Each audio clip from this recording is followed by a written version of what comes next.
Welcome.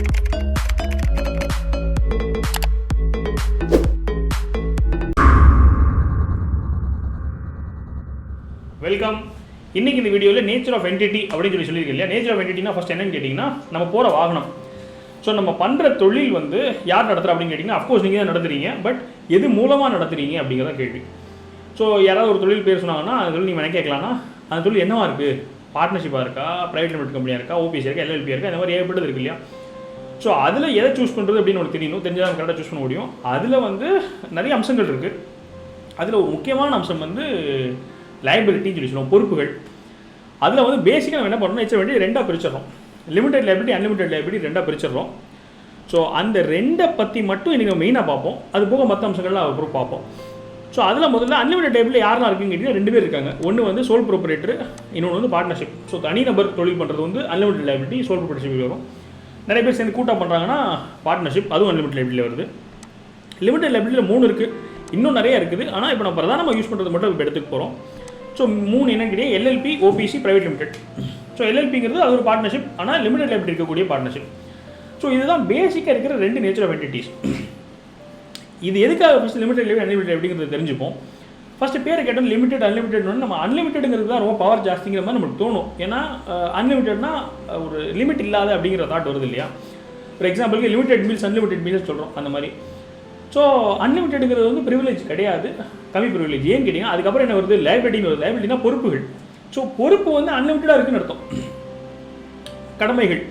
So unlimited liability, கடன் பொறுப்புகள் வந்து அன்லிமிட்டடாக இருக்கக்கூடிய நிறுவனங்கள் வந்து சோல் ப்ரோப்ரைட்டர் பார்ட்னர்ஷிப்பும். அந்த உங்களுக்கு இருக்கக்கூடிய தொழில் நடத்துகிறவங்களுடைய தொழிலோடைய பொறுப்புகளை வந்து கம்மி பண்ணுறதுனால அதுக்கு பேர் லிமிடெட் லைபிலிட்டி. ஸோ அதுதான் ப்ரிவிலேஜ்டு, கொஞ்சம் அட்வான்ஸ்டுன்னு சொல்கிறோம் இல்லையா. அதனால் அதிக பவர்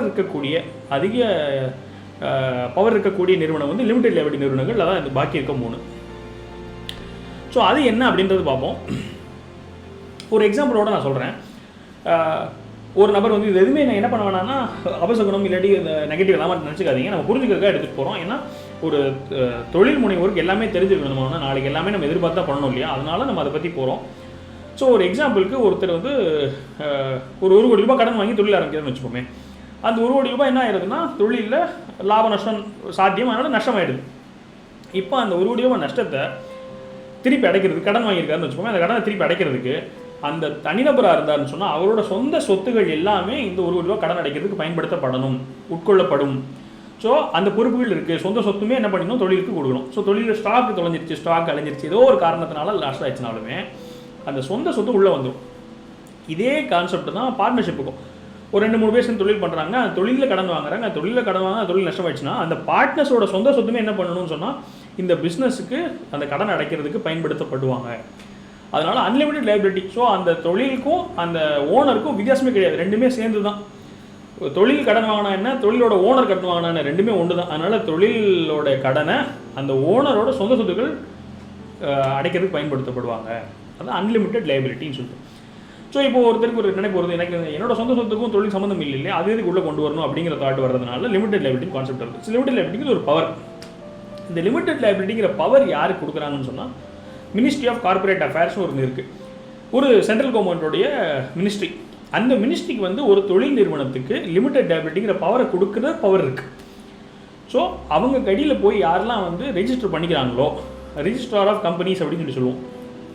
அந்த ரிஜிஸ்டர் ஆஃப் கம்பெனிஸ் கிட்ட போயிட்டு அந்த ரிஜிஸ்டரில் நம்ம பேரை வந்து நம்ம பதிவு பண்ணிட்டோன்ற பட்சத்தில், இந்த தொழிலை பதிவு பண்ணிட்டோங்கிற பட்சத்தில் இந்த மினிஸ்ட்ரி வந்து நம்மளுக்கு ஒரு பவர் கொடுக்குறாங்க. என்ன பவர் கொடுக்குறாங்க, லிமிடெட் லைபிலிட்டி ஒரு பவர் கொடுக்குறாங்க. அந்த லிமிடெட் லைபிலிட்டி பவர் என்னன்னு கேட்டிங்கன்னா அந்த ஓனருக்கும் அந்த தொழில் இருக்கு இல்லையா, தொழிலுக்கும் நடுவில் ஒரு திரை போட்டுறாங்க. அதுக்கு பேர் கார்பரேட் வீல் அப்படி சொல்கிறோம். வீல் தான் திரை.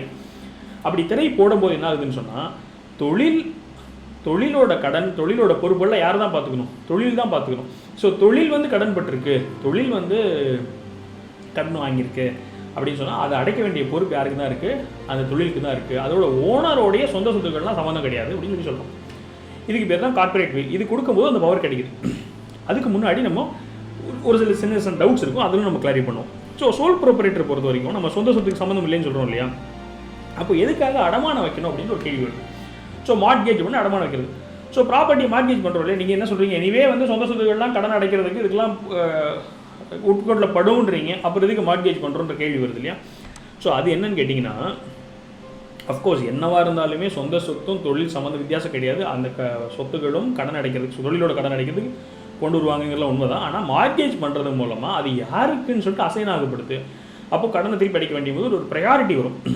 ப்ரையாரிட்டிங்கிறது யாருக்கு முதல்ல கொடுக்கணும் அப்படின்னு சொல்லிட்டு, ஒரு கோடி ரூபா நம்ம எக்ஸாம்பிள் சொன்னால், அந்த 1 கோடி ரூபாய் அடைக்கும் போது ஒரு 10 பேர் கொடுத்துருப்பா, 10 லட்ச ரூபா 10 பேர் கொடுத்துருப்பா, 50 லட்ச ரூபா 2 பேர் கொடுத்துருப்பா. அது இவர்கிட்ட இருக்கிறது வந்து ஒரு 10 லட்சம் தான் இருக்குது, 20 லட்சம் தான் இருக்குன்ற பட்சத்தில் அந்த 20 லட்சத்தை யார் கொடுக்கணும், என்ன ஆர்டரில் கொடுக்கணும், எவ்வளோ கொடுக்கணுன்ற கேள்வியெல்லாம் வருது இல்லையா?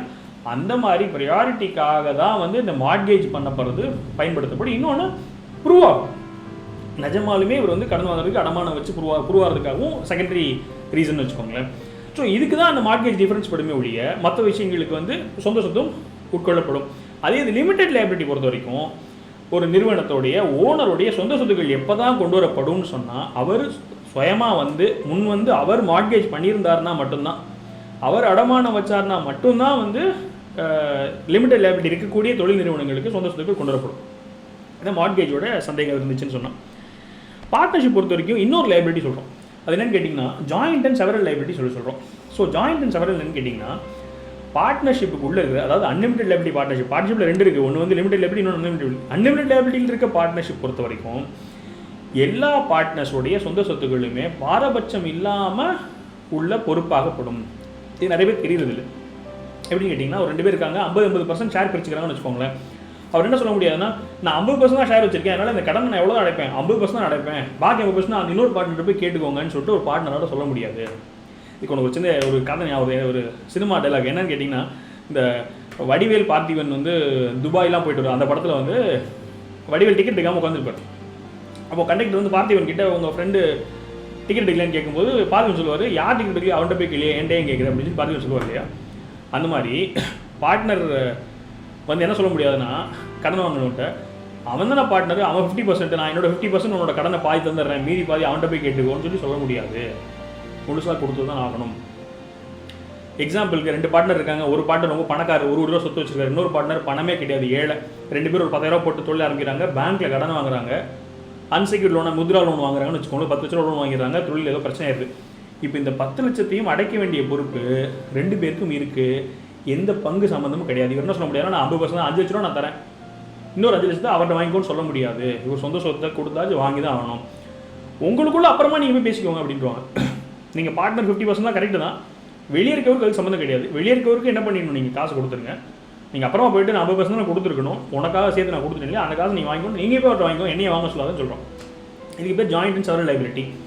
அப்போ பார்ட்னர்ஷிப் ஃபார்மாக இருந்தாலும் எத்தனை % பங்கு வகிச்சா இருந்தாலும் அவரோட சொந்த சொத்து மொத்த பார்ட்னர்ஷிப் ஃபார்முக்கும் பொருந்தும். இது முக்கியமான பாயிண்ட்.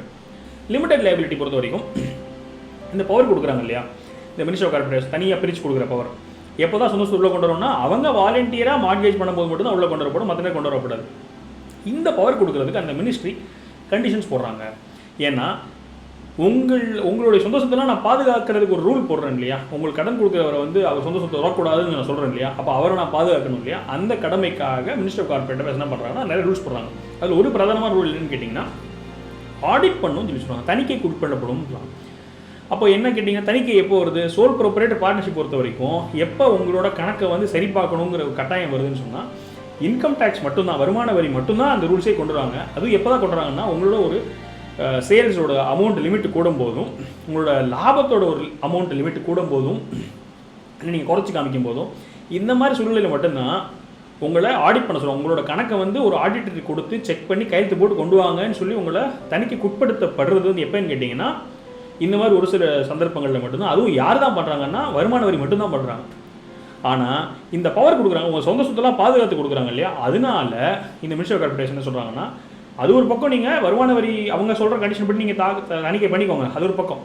நீங்கள் எனக்காக ஒரு நான் சொல்கிறபடி ஒரு ஆடிட்டர் கொடுத்து உங்கள் கணக்கெலாம் கரெக்டு தான், நீங்கள் சொல்கிற விஷயங்கள்லாம் உண்மைதாங்கிறத என்கிட்ட ஒரு நீங்கள் செக் பண்ணி கொடுக்கணும்னு சொல்லி சொல்கிறாங்க. இது ஒரு கண்டிஷன் நீங்கள் ஃபாலோ பண்ணணும். இன்னொரு முக்கியமான கண்டிஷன் என்னன்னு கேட்டிங்கன்னா, அக்கௌண்ட்ஸ் இருக்கு இல்லையா, உங்களோட எவ்வளோ லாபம், எவ்வளோ வரவு செலவு, யார் முதலாளி, எல்லா கணக்கையும் என்ன பண்ணணும், நீங்கள் பப்ளிக் டொமைனில் போடணும். மினிஸ்டர் ஆஃப் கார்ப்பரேஷன் வெப்சைட்டில் போய் நீங்கள் எல்லாத்தையும் கொடுக்கணும்னு சொல்லி சொல்கிறாங்க. இது எதுக்காகன்னு கேட்டிங்கன்னா, உங்களை நம்பி ஒருத்தர் கடன் கொடுக்குறாரு, அவர் நான் என்ன சொல்லிடுறேன், அவரோட சொந்த சொத்து தொடக்கூடாது, தொழில் மட்டும்தான் சம்மந்தம்னு சொல்லிடுறேன். அப்போ தொழில் என்ன இருக்குது ஏது இருக்குங்கிறது அவருக்கு தெரியணும் இல்லையா, அதுக்காக என்ன பண்ண சொல்கிறேன்னா, நான் எல்லாம் பப்ளிக்காக போட சொல்கிறேன். ஸோ தட் கொடுக்குறவர் வந்து இன்னும் கொஞ்சம் தெரிஞ்சுக்கிட்டு கொடுப்பாருங்கிறதுக்காக. ஏன்னா இப்போதைக்கு ஒரு சோல் ப்ரொப்ரைட்டர் இருக்கார், ஒரு பார்ட்னர்ஷிப் இருக்காருன்னு சொன்னால், உங்கள் பக்கத்தில் இருக்கவங்களோ நீங்கள் பண்ணிட்டு இருக்கீங்கனாலோ உங்களோட வரவு செலவு லாபத்தை யாராலையும் கண்டே பிடிக்க முடியாது. நீங்கள் சொல்கிறது தான், நீங்களாக சொன்னால் தான் உண்டு. நீங்கள் வருமான வரிட்ட மட்டும் தான் போய் சொல்லுவீங்க எவ்வளோ பண்ணுறாங்கன்றேன்னு சொல்லி. இன்னொன்று நீங்கள் உங்களோட பேங்க்கில் லோன் வாங்கும்போது கொடுப்பீங்க. மற்றபடி மற்ற யாராலையுமே வந்து உங்களோட அனுமதி இல்லாமல் உங்களோட கணக்கை கண்டுபிடிக்கவே முடியாது. ஆனால் கம்பெனிஸ் ஆக்டுக்குள்ளே வந்துட்டீங்கன்னு சொன்னால், அதாவது லிமிடெட் லைபிலிட்டிக்குள்ளே இருக்கிற நிறுவனங்களுக்குலாம் இவங்க கொடுக்குற ரூல்ஸ்னால யார் வேணும்னாலும் போய் செக் பண்ணிக்க முடியும், எவ்வளோ வருமானம் எதுன்னு அப்போ பார்த்துக்க முடியும்.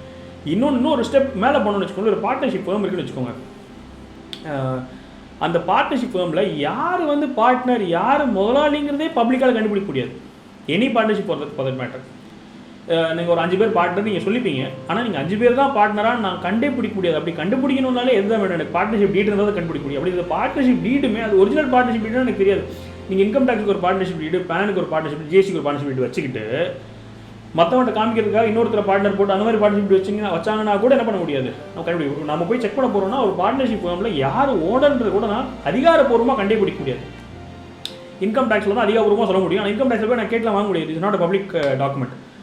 அந்த மாதிரிலாம் சிக்கல்கள் இருக்குது அன்லிமிட்டட் லைபிலிட்டி பொறுத்த வரைக்கும். ஏன்னா மொத்தமாக கொடுத்துட்றாங்க. அதனால் அந்த ப்ரொடெக்ஷன் பண்ணுறதுக்கு பவர் கொடுக்குற யாருமே அந்த ஒரு ரூலிங் போர்டுலாம் கிடையாது. லிமிடெட் லைபிலிட்டி அந்த பவர் கொடுக்குறதுனால எல்லா டீட்டெயில்ஸ் கொடுத்துட்றாங்க. அதனால் பயங்கர டிரான்ஸ்பரண்ட் ஆகிடுது. இது போக இன்னும் நிறைய கண்டிஷன் சொல்கிறாங்க. இந்த கண்டிஷன்ஸ்லாம் நீங்கள் ஃபாலோ பண்ணிங்கன்னா தான் என்ன பண்ண முடியும்னா லிமிடெட் லைபிலிட்டி நான் பவர் கொடுக்க முடியும் சொல்கிறாங்க. ஒரு சின்ன உதாரணம், இந்த கண்டிஷன்ஸ்லாம் ஃபாலோ பண்ணாட்டி அவங்க கொடுத்த பவரை எடுக்கிறதுக்கு அவங்களுக்கு உரிமை இருக்குது. ஒரு எக்ஸாம்பிளுக்கு இப்போ நம்ம விஜய் மால்யா இருக்கார், ப்ரைவேட் லிமிடெட் கம்பெனி தான், அந்த லிமிடெட் லைபிலிட்டி இருக்க கம்பெனி தான். அந்த லிமிடெட் லைபிலிட்டி இருக்க கம்பெனி நிறைய கடன் வாங்குறாங்க, அவர் சொந்த சொத்தெல்லாம் தொடாமல் இருக்கும். நிறையா கண்டிஷன்ஸ் அவர் பிரேக் பண்ணாருங்க போது என்ன பண்ணிடுறாங்கன்னா, நீங்கள் கண்டிஷன்ஸ்லாம் பிரேக் பண்ணதுனால நான் உங்களுக்கு கொடுத்த கார்பரேட் வேலை நான் என்ன பண்ணிடுறேன், தூக்கிடுறேன், உங்களோட சொந்த சொத்துக்கள் எடுக்க முடியும்னு சொல்லி எடுத்துருவாங்க. இதுதான் வந்து லிமிடெட் லைபிலிட்டியோட காரணங்கள். இது போக பல காரணங்கள் இருக்குது. நம்ம நேச்சர் வெட்டி சூஸ் பண்ணுறதுக்கு எத்தனை பேர் ஆரம்பிக்கிறோம், எவ்வளோ பணம் போட்டு ஆரம்பிக்கிறோம், ஒன்று ஆரம்பிக்கிறது எவ்வளோ நாள் ஆகும், எவ்வளோ செலவாகும், வேறு என்னெல்லாம் நம்ம ரூல்ஸ் ஃபாலோ பண்ணணும், இந்த மாதிரி நிறைய காரியங்கள்னால நம்ம நேச்சர் வெட்டி சூஸ் பண்ணுறோம். ஆனால் இதெல்லாம் தெரிஞ்சுக்கிட்டு நம்ம நேச்சர் வெட்டி சூஸ் பண்ணணும். இல்லை நான் லோன்லாம் போகவே போகிறதில்ல, என்னோட பர்சனல் அக்கௌண்ட்ஸ்லாம் நான் போய் பப்ளிக் 4 பேர் போய் பார்க்க முடியுங்கிற மாதிரி சூழ்நிலை எனக்கு வைக்க விரும்பல அப்படின்னு நினைக்கிறோம், கன்வெர்ட் சூஸ் பண்ணுவாங்க. இது எல்லாத்தையும் நம்ம விரிவாக நம்ம தனியாக ஒரு கோர்ஸாகவே வச்சுருக்கோம். அதில் வந்து நம்ம ஒன்னொன்று பற்றியும் சோல் ப்ரொப்ரைட்டரில் என்னென்ன பாயிண்ட்ஸ் இருக்குது ஒன்னொன்றை பற்றி தனித்தனியாக நம்ம என்ன பண்ணிடுவோம்னா ஒரு வீடியோவில் பார்த்துருக்கோம். ஸோ இதெல்லாம் தெரிஞ்சுக்கணும்னு நினைக்கிறேன். உங்களுக்கு இதில் சந்தேகம் இருந்தால் நீங்கள் என்ன பண்ணுங்கள், கமெண்ட் செக்ஷன் கேளுங்க, நம்ம கிளாரிஃபை பண்ணுவோம், கம்யூனிட்டி டிஸ்கஸ் பண்ணுவோம். மற்ற விரிவான கோர்ஸில் இந்த 880 பற்றி நம்ம பார்ப்போம்.